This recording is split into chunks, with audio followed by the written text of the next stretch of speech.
O julgamento de Jair Bolsonaro e o xadrez eleitoral. Em jogo, o futuro do Brasil e dos seus investimentos.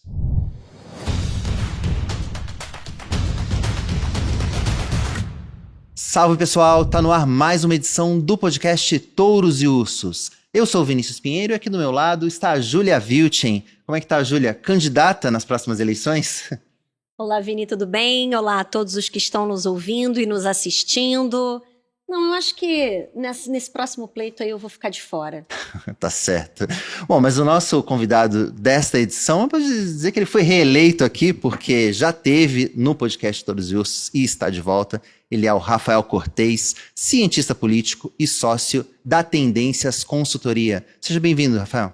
Muito obrigado, Vinícius e Júlia, pelo convite. É um prazer estar aqui mais uma vez conversando desse tema tão espinhoso, mas que já está aí batendo na nossa porta. Também agradeço a você que nos acompanha. Aproveita para curtir esse episódio e para seguir o canal do Seu Dinheiro aqui no YouTube. Bom, deixa também o seu comentário. Afinal de contas, aqui o episódio deve prometer bastante polêmica. Afinal de contas, estamos falando de política, mas já é um tema que vocês já tinham pedido para a gente comentar aqui no podcast. Bom, até porque, Rafael, a gente trouxe você aqui no ano passado para comentar sobre eleições e só esperava te convidar de novo, não que a sua presença foi ótima aqui, mas a gente só esperava te convidar de novo no ano que vem, quando a corrida eleitoral aí já tivesse a pleno vapor. Só que o que aconteceu é que o debate eleitoral acabou sendo antecipado. A gente tem aí agora, né, neste momento, o julgamento do ex-presidente Jair Bolsonaro, acusado ali de tentativa de golpe de Estado depois das eleições de 2022.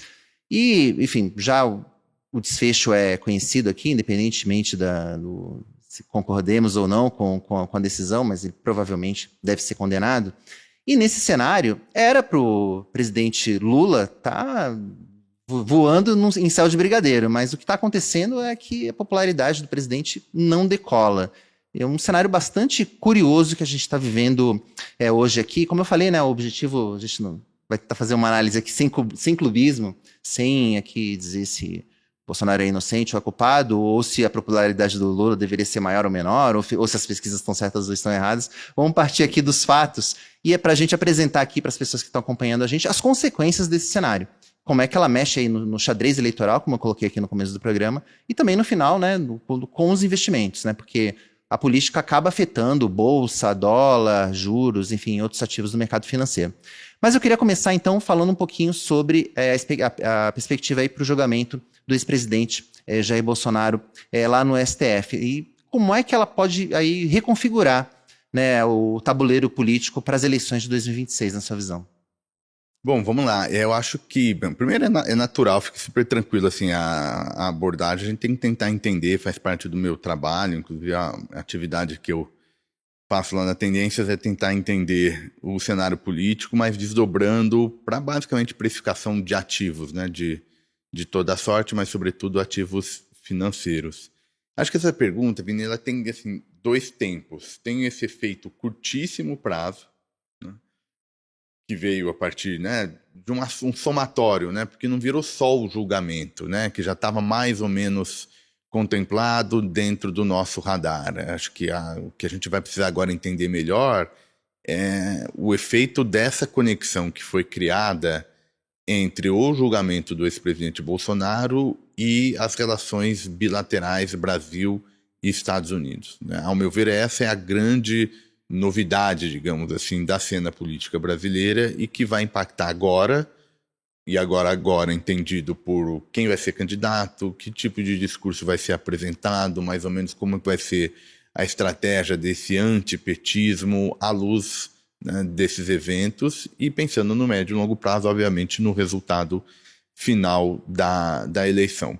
Como estava mais ou menos esperado a condenação do ex-presidente, o que a gente tinha na cabeça era a seguinte pergunta: quanto tempo, né, e quem o ex-presidente Bolsonaro iria apoiar em 26, ou vai apoiar em 2026? Tem dois tipos de leituras na praça, digamos. Tem uma primeira leitura que vê a condenação do ex-presidente como um sinal de um destino político em que ele vai se tornando cada vez mais irrelevante e que, na verdade, ele toda essa conjuntura é só uma tentativa dele tentar evitar ou atrasar um cenário que está dado, ou seja, ele perde relevância. Tem uma segunda corrente de análise, que é a qual eu me filio, enfim, eu tendo a olhar ainda um efeito bem importante do ex-presidente no processo político, mesmo que, eventualmente, essa condenação se confirme. Então, eu acho que o Bolsonaro junto com o Lula, os dois únicos nomes que podem se dar ao luxo de ter o adjetivo popular junto a eles. E isso, por si só, traz um ganho super importante. Então, a gente tinha com isso, essa pergunta. Quem ele daria apoio e quando viria esse apoio? O que estava mais ou menos no meu radar? Ele ia demorar o máximo possível para fazer isso. Porque ele tinha essa estratégia, e faz sentido que ele faça essa estratégia política de se manter relevante. E ele se mantém relevante quando ele é percebido como o rival do petismo. Esse status é muito importante para o Bolsonaro em particular, mas para quem quer que vai fazer oposição. Disso colocaria um dilema para aqueles que iriam concorrer muito grande, né, para os possíveis substitutos do Bolsonaro, dado que ele não tem os direitos políticos. Qual seja, demoraria para entrar no jogo, porque o Bolsonaro seguraria, ninguém queria enfrentar o Bolsonaro, então isso geraria um custo.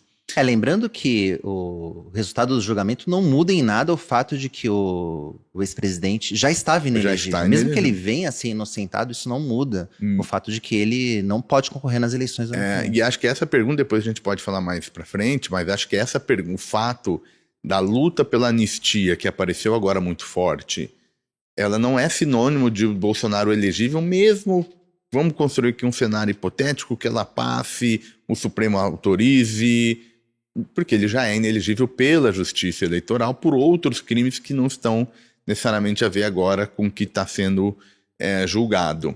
Mas, enfim, então, o efeito que isso trouxe, e por isso que eu acho que a novidade que é importante, ou seja, essa ideia da relação Brasil-Estados Unidos, porque eu acho que isso apressou a direita na escolha do candidato. E acho que por isso que a gente tem visto o governador de São Paulo, Tarcísio de Freitas, aparecendo mais, se manifestando em relação a temas que estão aí presentes no debate público. Creio eu que tem a ver com esse senso de urgência que bateu na porta da direita depois dos desdobramentos do tarifaço, enfim, de toda essa celeuma. O Bolsonaro, em relação ao Tarcísio, enquanto ele estava justamente, né, como você falou, tentando se manter relevante ainda nesse debate pré-eleitoral, ele até vinha deixando o Tarcísio um pouco de lado, né? O candidato sou eu, sempre fui eu, sempre serei eu. Mas aí eu quero falar um pouquinho do Tarcísio, da postura do Tarcísio agora nesse sentido, se bateu esse senso de urgência, né? Enfim, essa definição de qual vai ser o candidato da direita, ou o candidato bolsonarista. Qual que é o cálculo que o Tarcísio está fazendo ao radicalizar os seus ataques ao STF, em falar em anistia? A gente viu ele aí muito com uma postura bem protagonista nos protestos, nas manifestações aí do 7 de setembro, mas falando muito ainda a favor do Bolsonaro, dizendo que o Bolsonaro deveria ser solto, deveria ficar elegível, deveria concorrer, enfim, defendendo ainda o Bolsonaro, o candidato, mas se colocando, falando de um lugar um pouco mais protagonista. Qual que está sendo o cálculo político do Tarcísio ao se tornar mais vocal nesse sentido, né, não ficar mais tão na dele ali, sendo o governador de São Paulo? Rafa, se me permite complementar, claro, porque me parece que o Tarcísio ganharia muito mais jogando parado, porque uma vez que o Bolsonaro fosse condenado, as alianças ali do Centrão e tudo mais pareciam convergir para ele. Então, essa radicalização aí do Tarcísio defendendo o Bolsonaro e indo ali contra o STF, parece à primeira vista um pouco contraintuitiva. Mas eu acho que isso tem a ver, e aí explicando como é que eu vejo a racionalidade, eu acho que tem um pouco a ver de uma insegurança do Tarcísio na relação do seu capital político com o bolsonarismo como um todo. Porque acho que o Tarcísio percebeu que o bolsonarismo, olha a sua candidatura com desconfiança. Não é uma leitura de que o Tarcísio representa o bolsonarismo. Acho que é o contrário, pelo menos para o núcleo familiar em torno do ex-presidente. O Tarcísio, na verdade, representa uma tentativa da elite política em afastar o protagonismo do bolsonarismo. Porque, vamos lá, assim, quando o Bolsonaro ganha a eleição, né, ele substitui quem? O PSDB. O que ele está... Não só ele está ganhando a eleição, mas ele está se colocando para o país como a força hegemônica, relevante, antipetista. Então é quase que antipetismo virou sinônimo de Bolsonaro. Quando vem uma candidatura Tarcísio, eles sabem que eles vão perder esse status.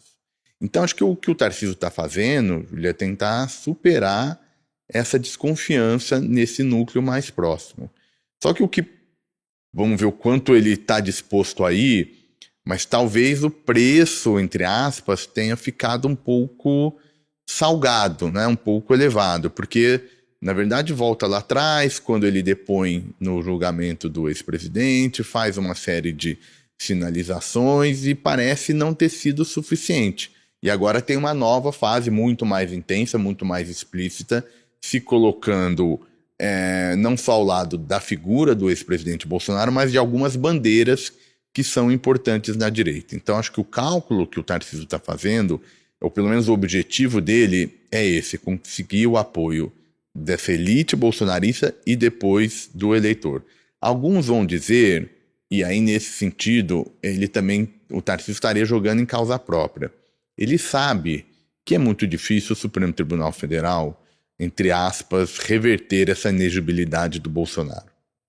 Então, se ele está consciente disso, ele pode, digamos, fazer essas manifestações públicas, sabendo que não vai dar em candidatura do Bolsonaro direto, e aí, de alguma maneira, por meio dessa defesa, ele começa também a aparecer e dar uma ideia de naturalidade na sua.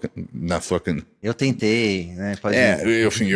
Realmente o Supremo não deixou, porque a gente. E aí todo esse Mas desde discurso. o início eu estava aqui apoiando que ele voltasse a ser elegível. Para lá na frente não dar uma ideia, vou usar aqui um termo informal, de uma espécie de traição. Afinal, o Tarcísio é um produto, e acho que nesse sentido o ex-presidente Bolsonaro teve uma escolha muito sagaz quando viu a possibilidade do Tarcísio ser competitivo na eleição para governador em São Paulo, um estado que ele não era natural, enfim, não tinha proximidade política, mas ainda assim venceu. Então eu acho que ele também estaria pensando num segundo passo.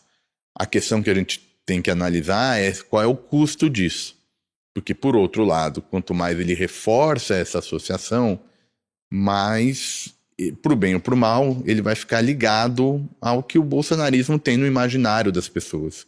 E com essa celeuma do conflito Brasil-Estados Unidos, o fato de que tem uma parte da família Bolsonaro, em particular o Eduardo Bolsonaro, que explicitamente advoca pelas punições, enfim, por tudo que está acontecendo, não é interpretação nossa, né?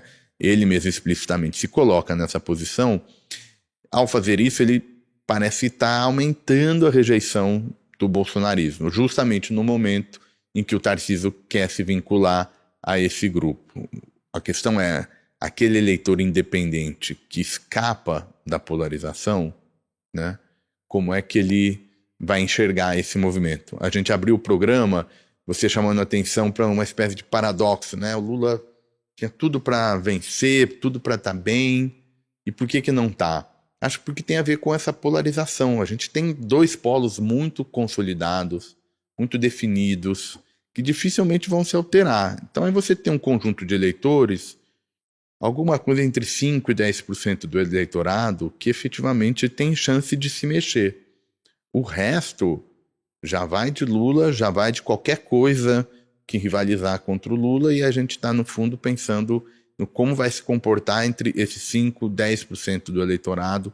Ordem de grandeza, evidentemente não tem nenhum cálculo matemático aqui, que se espera que possa ter alguma alteração no comportamento eleitoral. Então essa que é a chave ali para a gente, daqui a um tempo, antecipar se vai dar certo ou não essa estratégia do Tarcísio. A gente já vai falar um pouco de Lula daqui a pouco, mas para a gente ainda abordar um pouquinho a questão da direita, existem vários pré-candidatos representando a centro-direita nas eleições de 2026, né? O governador de Goiás, Ronaldo Caiado, Paraná, Ratinho Júnior, e além da própria figura do Tarcísio de Freitas. E recentemente a gente teve também ali o anúncio do desembarque dos ministros do Centrão do governo. Não sei se esses movimentos estão conectados de alguma maneira na tua opinião, e você acredita que a direita pode vir com um nome de consenso para as eleições do ano que vem, ou o cenário deve ser esse mesmo de fragmentação? Talvez, eu acho que assim, muito fragmentado não deve vir não, porque está cada vez mais custoso lançar um candidato a presidente. Porque a gente tem orçamento público, o grosso da campanha, do dinheiro da campanha eleitoral é orçamento público, e aí os partidos têm lá um volume, um bolo para ser distribuído nas campanhas que ele vai fazer. E aí tem mais concorrência, né? Por que um candidato ao governador de um partido X vai querer uma candidatura a presidente que tenha pouca chance e que vai competir por recursos, né? Porque recursos são finitos, são escassos, então em alguma medida não é fácil lançar candidato. Então não vejo muito fragmentado. Mas vejo a possibilidade ainda de ter uma divisão da direita. Talvez essa divisão não se traduza até em candidaturas, pelo menos candidaturas competitivas, mas vai ter uma dificuldade de encontrar um denominador comum, né, para evitar essas disputas internas que prejudiquem esse projeto enfrentando a candidatura de 2026.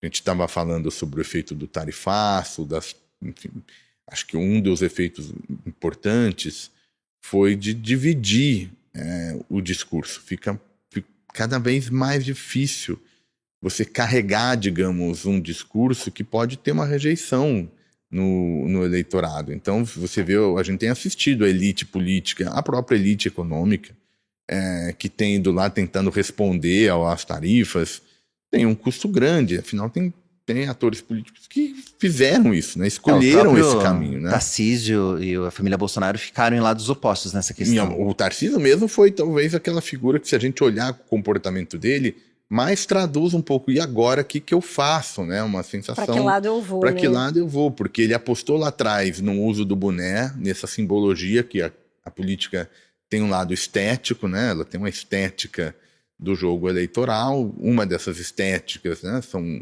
cores de bandeiras, símbolos, e aí a gente viu lá o boné, curiosamente, só fazendo um parênteses, nesse caso contraditória, né, porque o vermelho também sempre foi ligado aqui a uma crítica à esquerda, embora lá nos Estados Unidos o vermelho significa apoio aos republicanos. Enfim, contradições à parte, o Tarcísio sentiu claramente uma dificuldade de como eu vou se posicionar. No primeiro momento faz associação, recua, tenta fazer um jogo mais institucional, um pouco mais discreto, deixando, né, tentando fazer críticas ao Lula, e agora está numa fase mais agressiva, né, entre aspas, como a gente comentou, incluindo o Supremo Tribunal Federal, incluindo outros temas que vêm no bojo dessa questão. Então, identificar um discurso que vai ser digamos, a arma principal para desconstruir a candidatura à reeleição do Lula, acho que isso a direita vai ter uma dificuldade grande em conseguir colocar todo mundo no mesmo barco. O que era o bolsonarismo? Só estendendo um pouco. No primeiro mandato, era uma combinação entre liberalismo econômico, na figura do Paulo Guedes, os militares, né, umas forças armadas e uma série de militares presentes no governo, uma questão de valores, né, sobretudo pensando no discurso para os evangélicos, mas não só, enfim, uma agenda de valores, e em alguma medida esse discurso ideológico, né, anti-esquerda, que aparece também muito forte. Era mais ou menos uma combinação desses 4 elementos. Sem o Bolsonaro, quem é que vai dar unidade a isso? Não é fácil, né? A gente viu... E os possíveis candidatos da direita não se identificam totalmente com todos esses elementos. Com todos esses elementos. É isso mesmo. Então, tem uma rivalidade entre eles, mas tem, na verdade, assim, o que sobrou?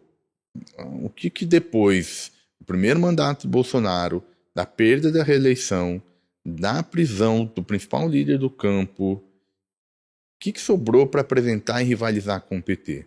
Que nota, a rejeição ao Lula é muito alta. Então, mesmo com todos esses problemas aqui, a direita tem muita chance de ganhar a eleição em 2026. Mas muita chance, quase que por meio osmose, porque o Lula tem uma rejeição também muito alta. O que a gente está discutindo aqui é, bom, tem essa janela de oportunidades. O que está faltando para encontrar, né, assim, o discurso relevante?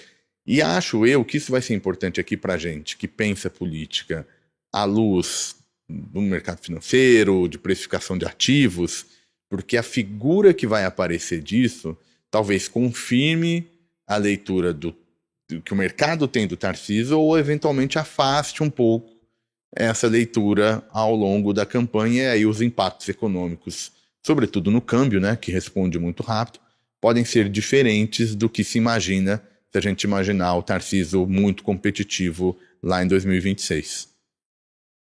Queria agora falar um pouquinho do Lula, né? Como o Vini falou aí no início do programa, apesar de, no campo econômico, não haver grandes problemas percebidos pela população, a gente está vendo aí a popularidade do Lula patinando. Teve uma melhora aí com a questão das tarifas, mas parece que foi realmente um efeito de curto prazo, como já se tinha previsto. E agora, essa popularidade mais baixa do presidente, ela é reversível até 2026? Por que ela está nessa situação e ela tem como melhorar até lá? A minha explicação é fundamentalmente política. Quer dizer, vamos lá. Inflação controlada é condição necessária, né? Então, sem inflação minimamente controlada, que vai bater no poder de compra das famílias, não tem político que vence eleições com inflação fora do lugar. Então, obviamente, esse quadro minimamente organizado, se prevalecer até 2026, é bom para o governo. Agora, não é só mais economia. Fatores políticos têm sido cada vez mais relevantes para entender o Brasil e o resultado das eleições. Então, são esses fatores políticos que, de alguma maneira, jogam um piso muito alto para a rejeição do Lula. Ao meu ver, quase que aconteça o que acontecer. Então, vou exagerar aqui, a economia brasileira não sente as relações mais complicadas com os Estados Unidos, o ciclo de política monetária não chega na demanda, o mercado de trabalho continua superaquecido, enfim, poder de compra para cima, inflação para baixo, tudo que a gente quiser imaginar. Vou imaginar que realmente se materialize. As expectativas para crescimento subam de novo, melhor do que o que a gente espera. A minha leitura é que isso não faz do Lula um super candidato em 26. Aquele Lula dos 2 primeiros mandatos ficou para trás. Porque o Lula é outro, mas sobretudo porque a sociedade brasileira é outro, o eleitorado brasileiro é outro. A gente pode pensar várias razões aqui, né? Tem uma leitura que vai dizer, que é uma novidade, né? O eleitor quer uma oxigenação no sistema, e você tem, o Lula disputaria, né, o 4º mandato, eventualmente. Então falta um apelo. Outro que ele ganhou, né? Que ele ganhou, né? Só todos que ele disputou. Então, o que o Lula traria de novo? Chega uma hora que é difícil, né, apresentar para o eleitor. O mandato Lula, o 3º mandato Lula, não trouxe isso. Ele não ampliou no imaginário político, não renovou. A vitória dele em 22 foi quase uma vitória anti-bolsonarista. O mandato dele não deu liga nessa coalizão para além da esquerda. Então, eu não vejo, nesse sentido, uma solução para a popularidade do Lula. O que eu acho que vai ser importante é ver, e aí de alguma maneira a gente volta um pouco a falar da direita, mas é um pouco qual que é o tamanho da rejeição da direita. Porque se a rejeição do Lula é alta, mas a da direita também for alta, do candidato que vier da direita for alta, aí nós estamos falando de novo no detalhe ali da campanha, E o governo sempre tem arma, que é colocar vários programas sociais na mesa, e aí deixando o eleitor mais conservador, né? O eleitor é aquele bicho bem conservador, assim. Para ele trocar, ele tem que realmente não gostar do governo. E aí ele tem que realmente adorar a oposição que vem. Assim. Então, eu costumo brincar que para o governo ganhar a eleição, basta acontecer uma coisa: ele ter boa aprovação. Para a oposição ganhar, precisam acontecer duas coisas: o governo ser rejeitado e a oposição mostrar um candidato competitivo. Porque senão o eleitor, mesmo não gostando, por falta de opção, por uma certa insegurança, o que vai acontecer se a oposição ganhar? E aí é por isso que é difícil o governo perder a eleição. Em geral, tem taxa de reeleição muito alta. É verdade que mudou um pouco, está bagunçado agora com rede social, mas ainda assim é sempre bom ser governo na hora de disputar a eleição. Agora, o presidente Lula vem dizendo várias ocasiões que será candidato apenas se estiver bem de saúde, né? Todas as vezes ele ressalta essa questão da saúde, que não quer repetir o que aconteceu com o Biden lá nos Estados Unidos. E, de fato, ele vai, se ele realmente concorrer, ele vai estar, né, em plena eleição com 81 anos, e vai deixar, né, caso seja reeleito, terminar esse mandato aos 85 anos. É uma idade avançada, e a gente sabe, né, que o cargo de chefe do executivo, ele demanda realmente muita energia ali de qualquer um. E a minha pergunta é a seguinte: se o Lula não for candidato, enfim, não desejando mal a ninguém aqui, mas se ele, por acaso, por qualquer motivo, não for o candidato, a esquerda tem chances na eleição do ano que vem? Essa é uma boa pergunta. Primeiro, assim, acho que ele vai ser candidato. Acho que esse é um ponto importante. Só realmente em circunstâncias muito excepcionais. Não são poucas, são muito excepcionais que realmente chegue próximo ao nível do Biden. Que no fundo não era nem uma questão da idade, mas é que o comportamento em si do Biden estava constrangedor, né? Assim, né? Eu não acho que seja o cenário mais provável de acontecer com o Lula. Então, acho que ele vai ser candidato. Mas a sua pergunta é boa, porque não sendo, diz muito qual que é a força da esquerda, né? E aí, acho que depende muito do nome que vier. Então, especulando, se for o Alckmin, ganha com o pé nas costas. Com os pés nas costas. Você acha que ganha a eleição? Não tem... Assim, não tem dúvida, não, tem todas as dúvidas, né? Mas, porque eu acho que o Alckmin uniria esse elemento, né? Nesse cenário que o Lula não é candidato, ele uniria o elemento que é o apoio dos governistas com um nome não petista, né? Que aí esse eleitor do meio fica muito mais confortável em fazer a escolha do Alckmin do que fazer a escolha do Lula, né? Nossa, mas deixa eu... num cenário Alckmin e Tarcísio, por exemplo, você acredita que daria Alckmin? Eu acho que daria Alckmin. Eu acho que daria Alckmin. Claro que a gente, assumindo que a avaliação de governo não altere muito. Não, né, com a realidade de hoje, claro. Assumindo ali que fique mais ou menos meio a meio, entre aprova e desaprova. Eu acho que essa é uma combinação importante, porque você tem um candidato com uma rejeição mais baixa do que o petistas e ao mesmo tempo representando o governo.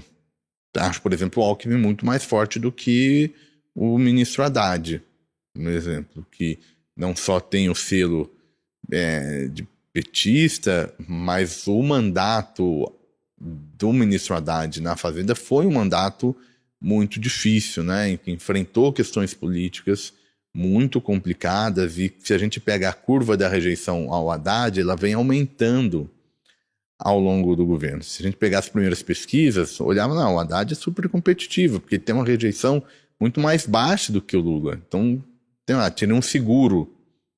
O passar do tempo mostrou que essa rejeição foi subindo nos patamares dos números do Lula, justamente porque foi um mandato bem complicado para o ministro. E creio eu que o Alckmin teria mais oportunidade. O comportamento do Alckmin nessas negociações com os Estados Unidos é de outra natureza, né? Ele tem sido muito exitoso, né? Você não vê uma declaração um pouco fora do lugar, em que, ao mesmo tempo, como ele é ministro do governo, ele faz a defesa da administração petista, obviamente, mas é um discurso diferente do que, por exemplo, faz o presidente Lula quando repercute esse caso. Então, eu acho que um nome desse tipo tenderia a ser muito competitivo na eleição de 26, em parte por conta daquele movimento que a gente falava do Tarcísio. O Tarcísio vai ter dificuldade, ele precisa rapidamente deixar de ter uma segurança que a direita vem com ele para que ele possa enriquecer, digamos, o seu personagem político com outros elementos, que não seja simplesmente associação ao bolsonarismo, que esse é o discurso que mais facilita a vida da esquerda em 2026. A esquerda vai tentar fazer da campanha presidencial de 26 um novo plebiscito do bolsonarismo, como fez em 22. Só a defesa da democracia já não estava colando mais. Porque o governo precisa entregar resultado. E não estava colando mais. A popularidade do Lula melhora porque, digamos que trouxe aí uma coisa nova, né? Tarifa, e rapidamente identificável quem causou a tarifa, e aí a ligação política do campo da direita com o Trump, né? Que foi o homem que o elemento de patriotismo que era identificado antes com o bolsonarismo. Quebra um pouco isso, traz um discurso também que ajuda o PT a enfrentar um tema super complicado para ele, que eram referências ao nacional, que foram monopolizadas pelo bolsonarismo ao longo do tempo. Essa é uma diferença importante também. A direita bolsonarista, ela pelo menos usa mais elementos para essa construção de narrativas, enfim, usando uma expressão já bem gasta, né, narrativa, mas é diferente do que tinha o discurso do PSDB, né, que não recorria a outras questões. Mas enfim, então eu vejo o Alckmin mais competitivo do que outros ministros do governo nesse cenário Lula não concorrendo. Mas será que o PT abriria a mão da cabeça de chapa? Aí é outra briga boa, né? Pouquíssimo provável, né? Porque o PT já tem essa leitura de que ele está perdendo eleição, sobretudo as majoritárias, tem ficado cada vez mais difícil. E aí perderia, nesse cenário, Lula não concorrendo, perderia a presidência. É muito pro partido sustentar do ponto de vista político. Então é um cenário mais provável eventualmente fragmentar. E aí o governismo viria um pouquinho mais fragmentado. Não necessariamente entre esses dois nomes que a gente especulou aqui, mas com gente tentando entrar à sombra do que seria uma eleição sem a figura do Lula nesse cenário que a gente está desenhando aqui. Queria terminar aqui então perguntando sobre o impacto de toda essa discussão na economia e nos mercados, principalmente, né, nos investimentos. Né? Como que esse cenário político tão incerto que a gente está vendo, né, com candidaturas ainda tão incertas para o ano que vem, pode impactar aí os investimentos e no que o investidor precisa ficar de olho? Vamos lá, aqui também tem muito para gente falar, né? Porque tem a combinação com a cena internacional. Então, acho que aqui vale a pena a gente, inclusive, falar um pouco da questão externa, porque uma coisa é o comportamento dos mercados com os Estados Unidos bem, outra coisa está o comportamento dos mercados com os Estados Unidos dando problema. Mas vamos começar com a parte doméstica. O que a gente tem hoje, né? O que é a economia brasileira hoje? Uma economia com juro alto, fruto, né, de um mercado de trabalho aquecido, inflação já em patamares mais confortáveis do que ela esteve, até porque também é muito tempo de juro alto, nós temos um juro real, né, descontado da inflação, bastante forte, né? Não é pouca coisa que nós estamos falando em termos de taxa de juros reais. E aí tem a questão, né? Como é que a eleição fica à luz desse equilíbrio, né? E tem uma tendência de um câmbio mais depreciado do que os fundamentos econômicos autorizariam, por uma série de razões, incluindo uma leitura de risco de continuidade do Lula, vai?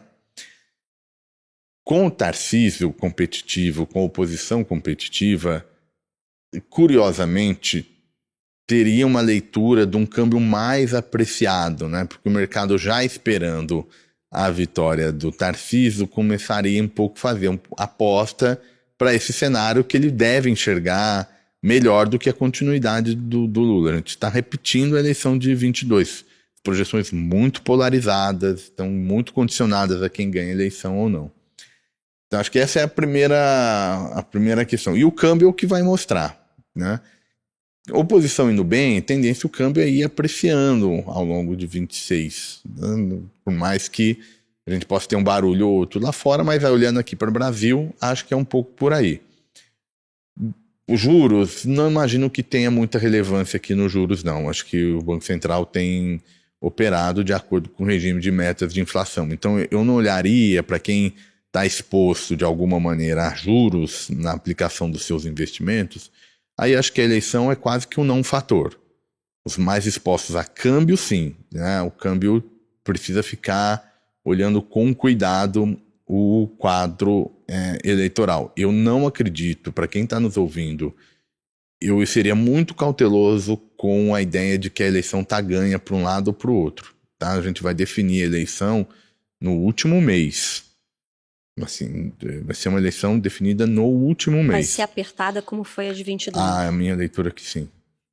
Em patamares bem próximos do resultado de 2022. Nada muito diferente daquilo, ganhando um ou outro. Mas a gente só vai ter claramente isso no último mês de campanha, até se bobear até menos do que isso. Então toda a especulação aqui é uma espécie de ansiedade, porque ela não guarda fundamentos em movimento político, tá? A gente tá falando muita coisa aqui que deixou como a eleição como tudo tava no lugar, assim, eleição aberta, em que você não consegue falar que o governo não tem chance e nem que a oposição já ganhou.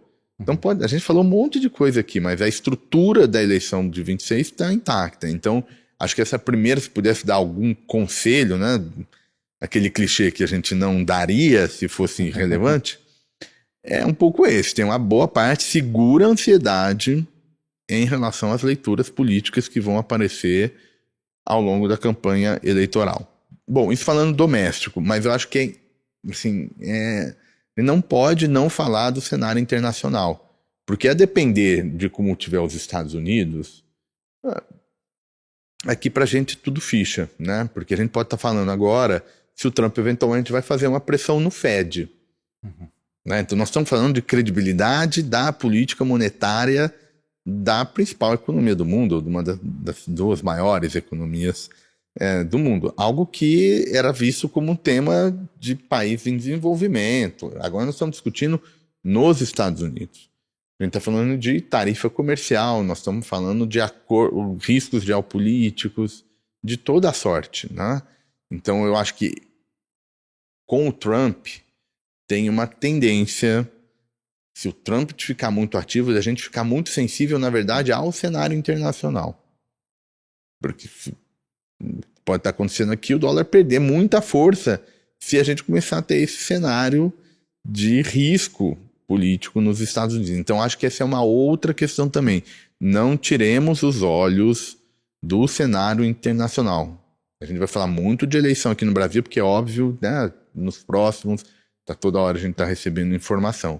Mas nesse liquidificador ali de elementos políticos impactando o preço de ativos, o andamento da economia, tem que ficar com um olhar muito cuidadoso, na minha avaliação, pelo menos, no cenário político americano. A popularidade do Trump está baixa.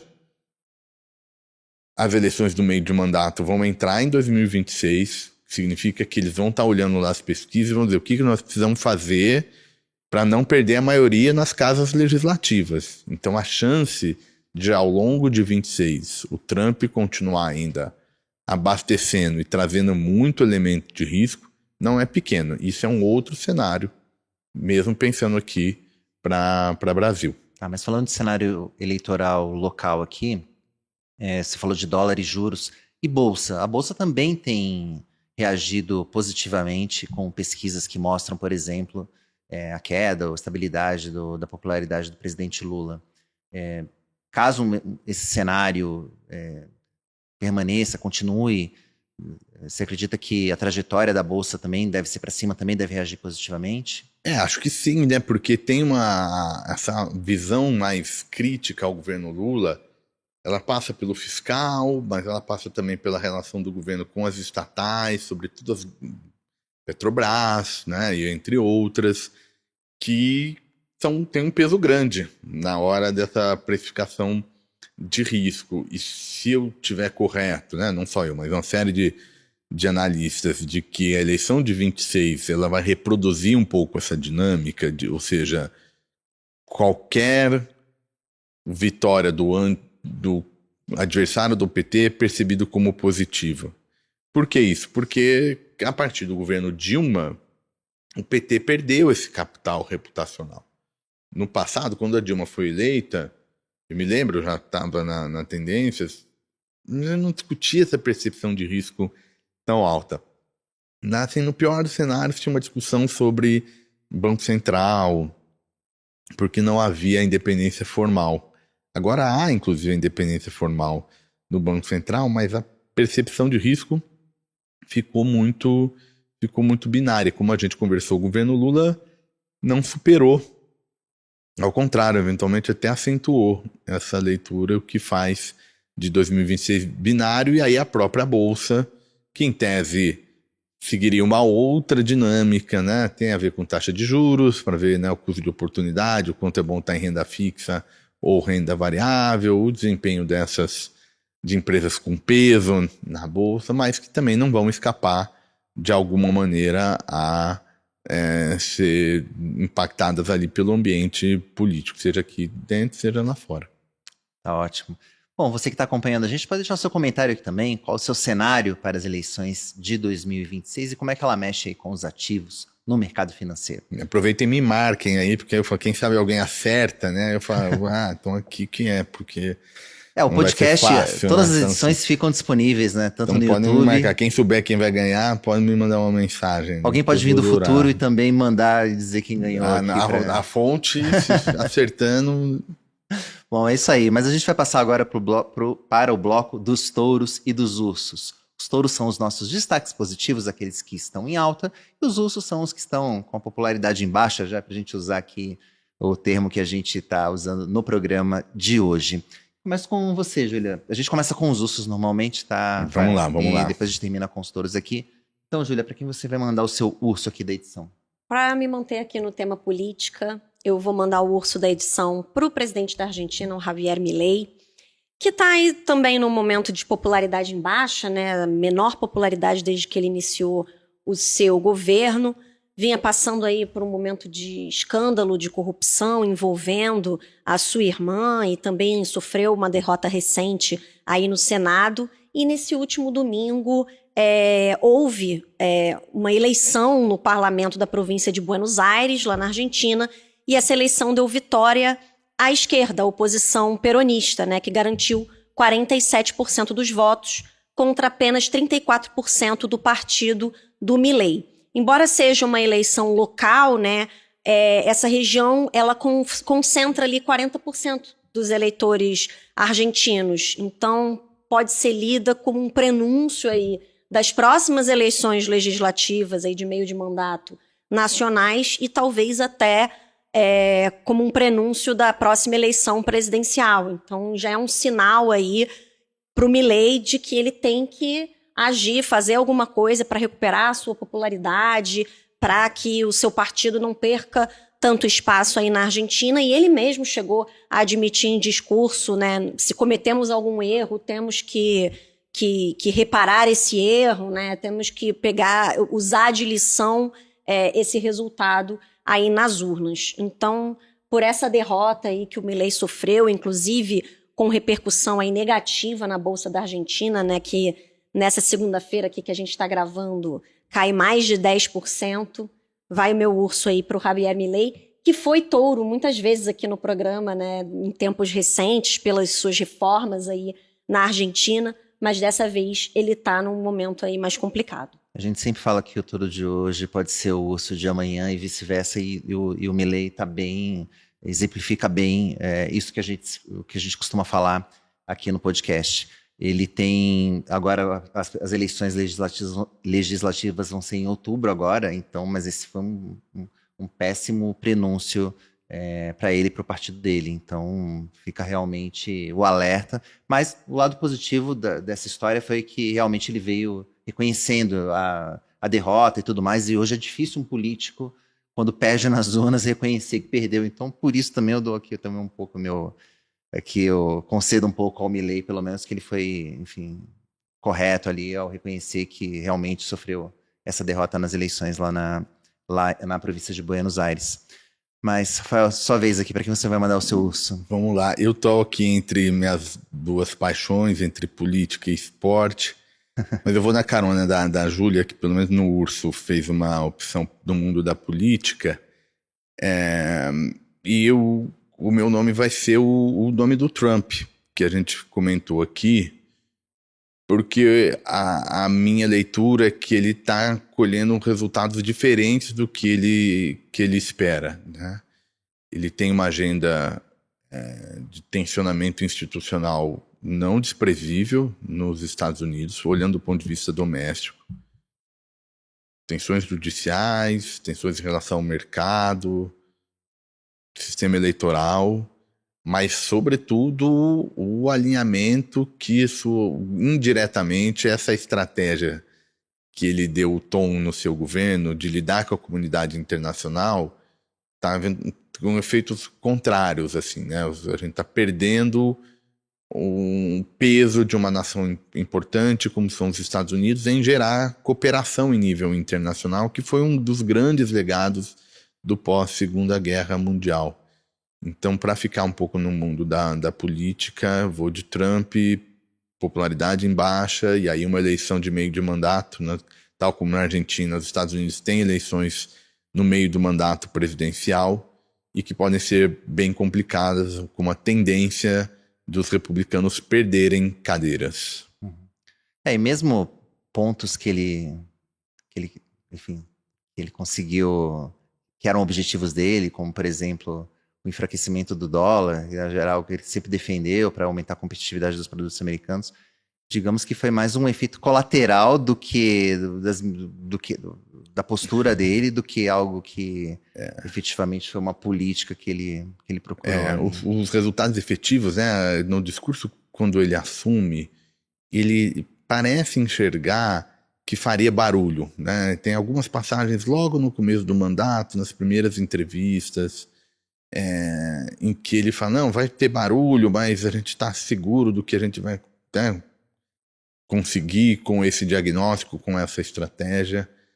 Eu temo que não seja só barulhos assim de curto prazo, que produza efeitos deletérios para a economia americana, mas especialmente para a ordem política, ordem econômica internacional, que hoje no mundo como o nosso é bastante relevante para o destino das nações. Tá certo. Bom, vou mandar o meu urso rapidinho aqui, que vai para a CVM, que é o órgão responsável aqui, né, Comissão de Valores Imobiliários, que é o órgão responsável pela regulação do mercado de capitais brasileiro, que está há mais de um mês sem presidente. Então o meu urso vai para a CVM, mas a culpa não é da CVM aqui, né? Quem deveria indicar o presidente da CVM é o governo, mas até agora não há uma sinalização de quem vai ser esse nome, e até o momento, e diante desse período, a gente fica aí sem a xerife do mercado de capitais, sem ninguém ali ostentando a estrela, né? Nesse momento, quem ocupa o cargo interinamente é o diretor Otto Lobo,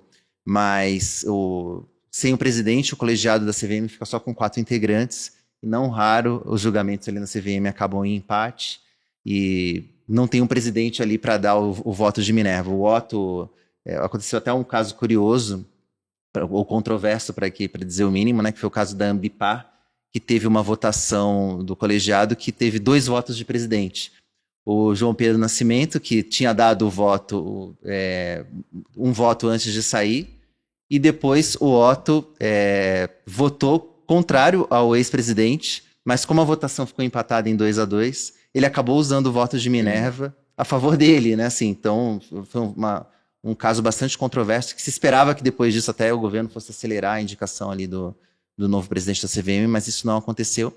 E isso sem falar na operação, né, carbono da Polícia Federal e da Receita Federal ali, que detectou o envolvimento ali da Faria Lima aqui, né, de algumas instituições do mercado acusadas ali de lavar dinheiro para o PCC, usando a estrutura de fundos de investimento, sendo que os fundos de investimento também são de responsabilidade ali da regulação da CVM também. Então, tudo isso acontecendo sem um presidente ali, eu acho bastante complicado. Então, vai o meu urso aqui para a CVM, não, mas para a CVM sem presidente. Então, vai aqui também, indiretamente também, ali para o governo, que não indica o presidente para a CVM.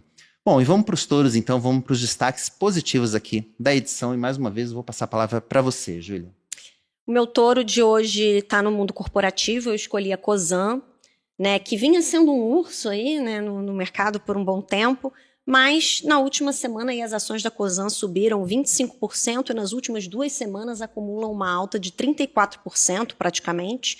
E uma série de fatores, né, vem favorecendo a Cosan.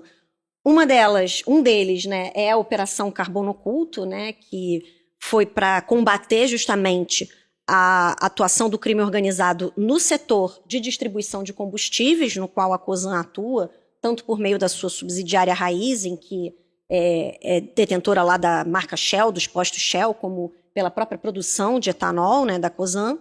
E também tem outros fatores mais corporativos, como, por exemplo, o fato da Raízen estar levantando recursos aí com uma venda de uma série de ativos, desfez aí a sua parceria com a FEMSA para sair do negócio do OXXO, né, a rede de mercados aí de proximidade. Então, a gente viu também uma alta das ações da Raízen aí da ordem de 30% nas últimas 2 semanas, com esses desinvestimentos, mostrando que a empresa está tentando ali realmente reduzir a sua dívida, focar no seu negócio principal, né? E houve também aí a notícia de que a Raízen poderia passar por um aumento de capital vindo de um parceiro, né? Vindo de um terceiro. Então, alguma empresa interessada em aportar capital na Raízen, isso realmente beneficiou bastante as ações da subsidiária da Cosan.